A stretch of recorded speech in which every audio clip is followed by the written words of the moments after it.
लोकसभा के चुनाव परिणामों पर मुझे बड़ी हार्दिक प्रसन्नता है कि देश के इतिहास में दोबारा तीसरी बार और दुनिया के नक्षत्र में माननीय प्रधानमंत्री श्री नरेंद्र मोदी जी तीसरी बार प्रधानमंत्री पद की शपथ लिया उन्होंने, और उनके नेतृत्व में देश की जो दुनिया के अंदर प्रतिष्ठा है वो कई गुना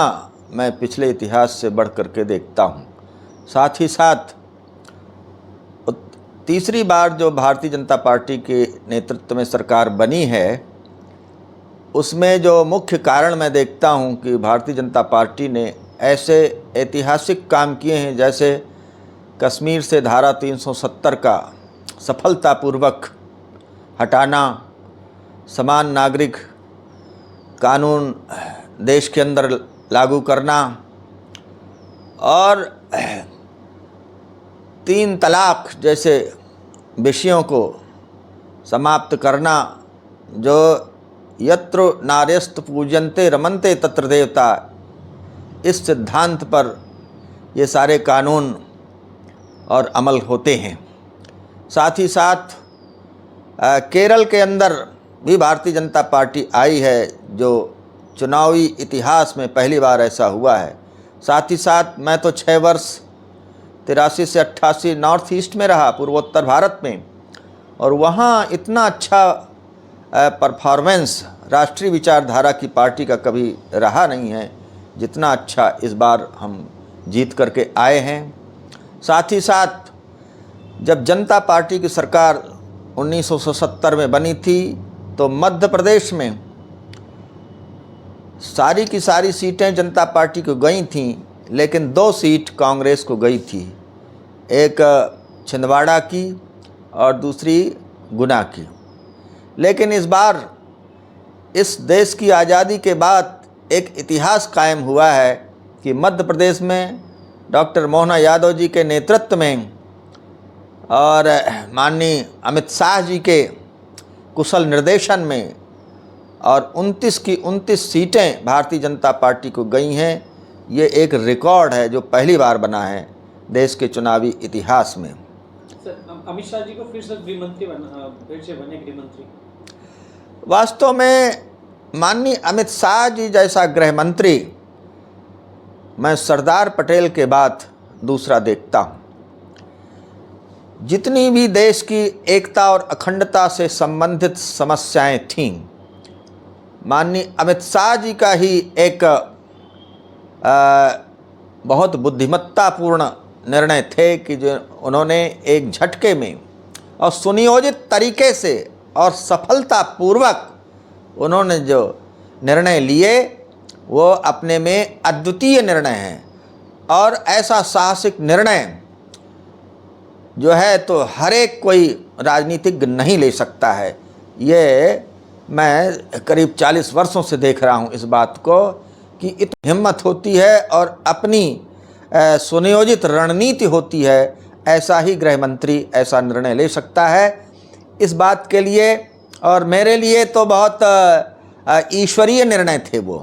क्योंकि मैंने 2018 में 15 अगस्त के दिन कुलपति के रूप में भाषण किया था कि अगला 15 अगस्त पूर्वांचल विश्वविद्यालय अखंड भारत में मनाएगा, और 2019 में 1 हफ्ते पहले माननीय अमित शाह जी ने धारा 370 हटा दी, अर्थात 95% हम अखंड भारत में अब जी रहे हैं। साथ ही साथ मुझे ये विश्वास है कि जो मैंने 2 वर्ष पूर्व पाक अधिकृत कश्मीर के बारे में मैंने अपने भाषण में बोला था कि 2 वर्ष के पश्चात पाक अधिकृत कश्मीर ये पूरी तरीके से हमारा हिस्सा होगा, और मुझे विश्वास है कि बहुत ही जल्दी और पाक अधिकृत कश्मीर हमारे देश का हिस्सा हो जाएगा। मेरा ऐसा एक कहना चाहिए, एक अंतरात्मा की आवाज़ मैं इसको कह सकता हूँ, और ये उन्हीं के बुद्धिमत्तापूर्ण निर्णय थे, सुनियोजित थे, उनकी ऐसी मतलब उत्कृष्ट रणनीति थी कि उन्होंने बहुत सफलतापूर्वक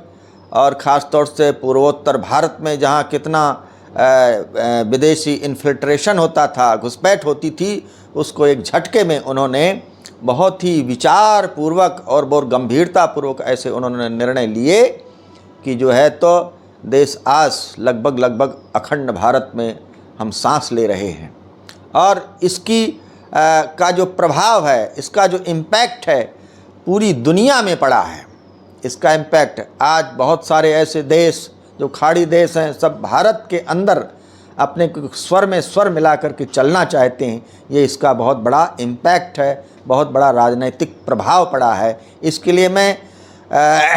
ऐसे यशस्वी और बहुत ही साहसी गृह मंत्री माननीय अमित शाह जी को मैं अपने तहे दिल से अनंतशः बधाई प्रेषित करता हूं, और माननीय प्रधानमंत्री श्रीमान नरेंद्र मोदी जी के और कुशल नेतृत्व में ये सब हुआ, उनके लिए भी मैं बहुत बार अनंतशः बधाई प्रेषित करता हुआ कृतज्ञता भी ज्ञापित करता हूं अपने देशवासियों की तरफ से कि उन्होंने ऐसे जो एक अद्वितीय फैसले लिए हैं, वो जो है इतिहास के अंदर, भारत के स्वर्णिम इतिहास में ये दर्ज किए जाएंगे। इसको कोई रोक नहीं सकता है। सर, जो नए सांसद चुन के गए उनके लिए क्या कहना चाहेंगे आप? नए सांसद जो चुन करके गए हैं, तो मैं उनके लिए यही कहना चाहता हूं कि प्रधानमंत्री श्री नरेंद्र मोदी जी और माननीय गृह मंत्री श्री अमित शाह जी और भी अपने जो वरिष्ठ भारतीय जनता पार्टी के नेता हैं श्री राजनाथ सिंह जी, इनके बरद हस्त पर, इनके मतलब कुशल नेतृत्व में उनको और अपने क्षेत्र के अंदर जो स्थानीय समस्याएं हैं, जो ख़ास तौर से युवकों की बेरोजगारी की समस्या रहती है, उस पर उनको और जो है तो मेहनत करके काम करना चाहिए। क्योंकि केंद्र सरकार के फैसलों की छत्रछाया में उनको युवाओं के लिए ख़ास तौर से मैं कहना चाहता हूं कुलपति की हैसियत से कि जैसे जो ख़ास तौर से उत्तर प्रदेश में जो हमारी युवाओं की जो सरकारी पोस्ट खाली पड़ी है, उसको भरने के लिए और अच्छे मतलब प्रयास किए जाने चाहिए ताकि युवाओं के अंदर किसी भी प्रकार का और तनाव ना हो। और ये मेरा उनसे कहना है, अपने क्षेत्र में जा कर के छोटी छोटी चीज़ें, छोटी छोटी समस्याएं जो हमारे क्षेत्र के क्षेत्रवासियों की होती हैं, उनमें क्षेत्र में दौरा करके और उनको और सरकारी प्रयास से, सरकार के सहयोग से, केंद्र सरकार के सहयोग से उनको पूरा कराना चाहिए, ताकि जो उन्होंने इतना जन समर्थन दिया है और उसका वो पूरा लाभ उठा सकें।